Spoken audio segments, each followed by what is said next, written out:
I was recalled 10 to 15 years ago when Suharto fell. I think the same spirit was there. And I think we have to maintain that spirit.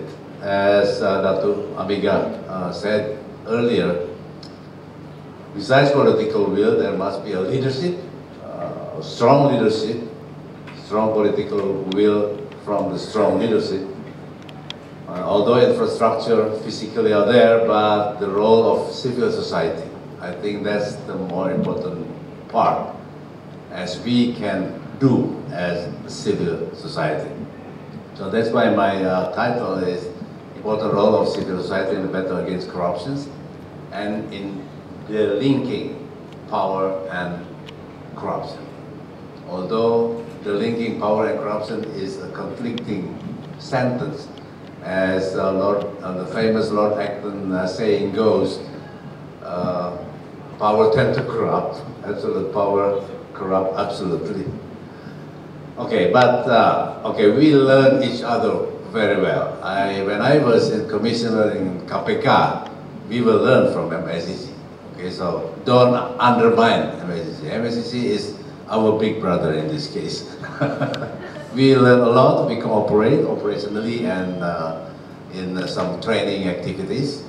And I think we have to maintain. What we have to equip them is how to make them more independent, lawfully,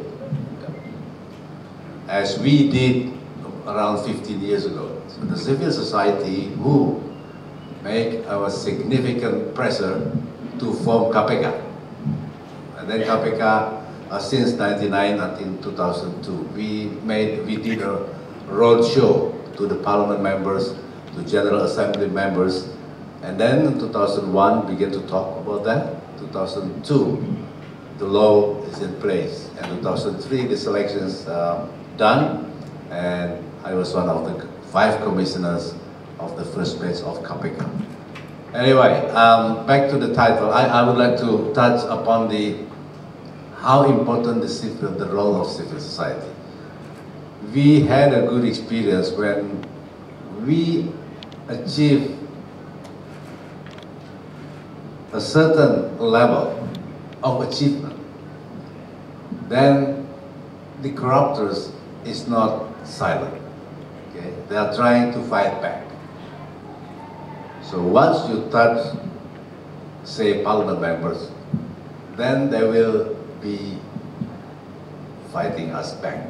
So that's where the civil society's role is very important.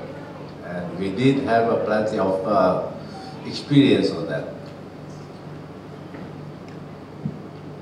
Back to the topic, the linking, how the linking power and corruption basically is the political corruption. Political corruption everywhere is not an easy case.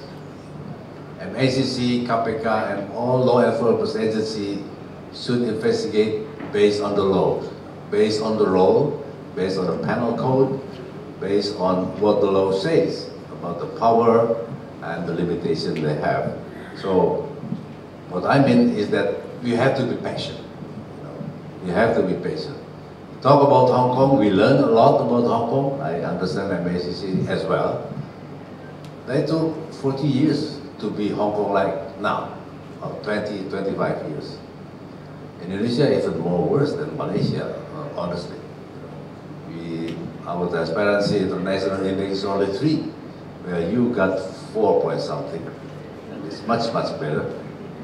Although our country is much larger and the corruption is very rampant all over the archipelago. But at least we start with something, and what we have to do is how to maintain the spirit, how to maintain the commitment. So I understand that this topic is very difficult topic, and political corruptions, campaign finance is something that it's not easy to be a strong case to be investigated by a law enforcement agency. Even in Indonesia, corruption remains a highly complex crime to investigate and prosecute, mainly due to adaptations to modern anti-corruption surveillance methods and higher scrutiny on Indonesian financial institutions. There is likely to be a very high volume of bribes being paid. Now through more informal channels, which are only detectable by the KPK by virtue of its wiretapping capacity. So when all transactions done through the bank, then it could be traced easily. But when in cash, that's a different ball game. The threat of prosecution does not seem to deter politicians and civil servants. And as far as KPK is concerned, KPK has a mandate not only for repressive measures, but also for preventive. And preventive measures, the soul of this is bureaucracy reform, in which I was the chair of the independent team of national bureaucracy reform. It is another huge program. It's not an easy program as well. So the same repressive and preventive. And then Indonesia needs to break this cycle by cleaning up its political system. So we have to go back to the political system, to the political laws, to the legislature, to the election law, which significantly covers check and balances, control each other. All the campaign finance has to be recorded properly and has to be reported, disclosed to the public. So the key word is transparency, disclosure. The only way to do this is to scrutinize and improve the existing election funding and contribution regulations, and to strengthen the law enforcement agencies' capacity. I honestly should admit that KPK cannot do everything by its own. What they have to do now is how to empower the police and the Attorney General's office. I think the same mission also held by MACC. So in short, ladies and gentlemen, next slide, Annie. This is the KPK duties, covers almost all, pre-investigation, investigation, prosecution. So we don't have to go to the Attorney General to prosecute the case.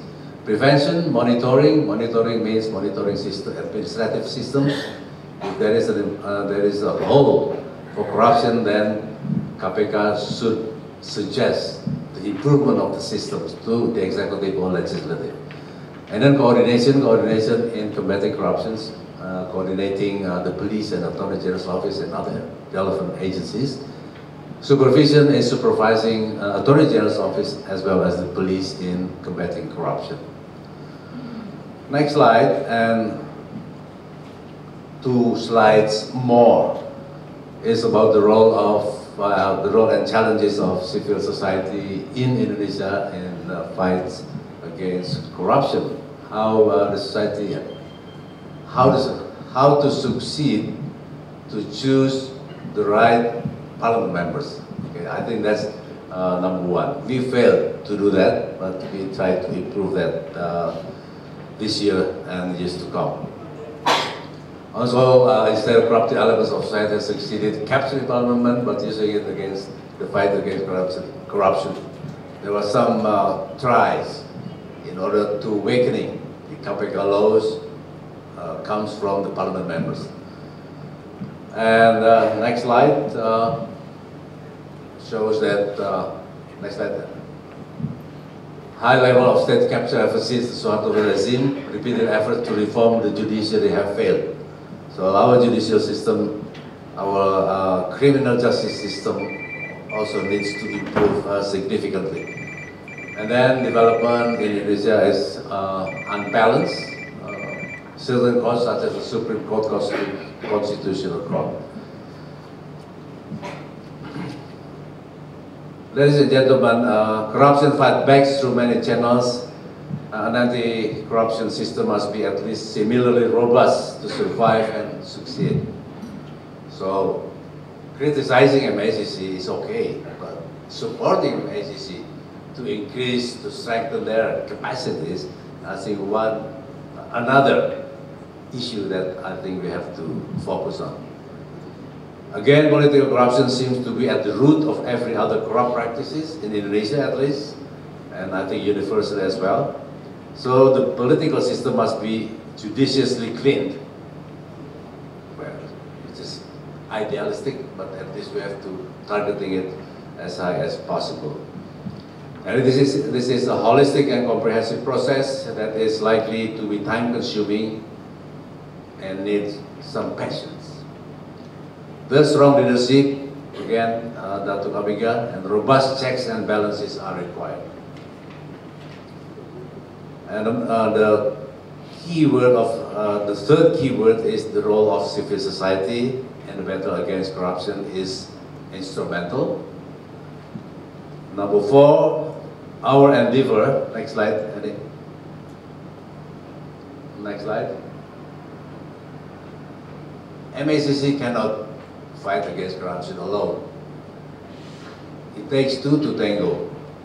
The private sector bribes government agents, government officials. It takes two to tango. If the government officials did not give a sign, then the private sector will not respond properly. So it takes two to tango. So we have to focus on both. Civil society and private sectors pretty often suspect each other, while what we have to do is working together. So this endeavor is collective effort by all countries' stakeholders. And that civil society means academia, the activists like this, NGOs, as well as media. Okay? The role of media in Indonesia is very important. Independent media. Now in Indonesia, television channels, some printed media owned by political parties, except one or only 2 or 3, including Annie's media, is considered as still independent media compared to others. So ladies and gentlemen, this is the fourth keyword that I want to raise. And the fifth one is the ASEAN member countries' strong collaboration, as we pioneered with MACC since 2003. Is a must. Why? Because it's only 2 years from now. ASEAN community will be there, and all the free goods and services will be go and out within these ASEAN member countries. So that makes the problems more complicated. So the key and the answer is the stronger collaboration among ASEAN member countries. With that, I would like to say congratulations to C4 and thank you.